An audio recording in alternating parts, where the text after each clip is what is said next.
నాకు కోటి నీకు 1000 కోట్లు ఎందుకు అంటున్నాను. ఉమ్, గల్ఫ్ కార్మికులు 50 ఏళ్ళ నుంచి ఏడుస్తున్నారు. శవాల పెట్టెలు వస్తున్నాయి. లేరా నేను రాకముందు ఎమ్మెల్యేలు లేరా, మంత్రులు లేరా మా ప్రాంతం నుంచి? అవును, నేను ఒక్కనే ఏదైనా కొత్తగా పుట్టుకొచ్చినట్ల రాజకీయాల్లో లేదు. మరి అడగలేదే. ఉమ్, నిరంతరము మా గ్రామీణ ప్రాంతాలల్లో కరీంనగర్, నిజామాబాద్, ఆదిలాబాద్ జిల్లాలో ఊరికొక శవం వచ్చింది.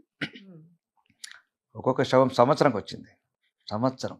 ఉమ్, ఎవరికి తెలుసా? రాజకీయ ముసుగుల మంత్రులు అయినరు, ఉమ్, ఎమ్మెల్యేలు అయినరు, ఒక్కొక్కరు 3 అయిండు, ఒక్కొక్కరు 4 అయిండు. సమాజం పట్ల నేను చాలామంది స్పందిస్తున్నారంటే ఆ ఆవేదన, ఆ బాధ చూసే ఎట్లా. విద్య మరి ఉన్నదే పేదవాడికి ఒక విద్య, అది కూడా లాక్కుంటే ఎట్లా? ఇప్పుడు వాళ్ళు కాలేజీకి వెళ్ళాల్సిన పిల్లలు, ఆడపిల్లలు మా దగ్గర డ్రాప్ అవుట్స్ ఉన్నాయి. కార్ఖానా అంటే మా దగ్గర బీడీల కార్ఖానా ఉంటుంది. కార్ఖానాకి వెళ్తున్నారు.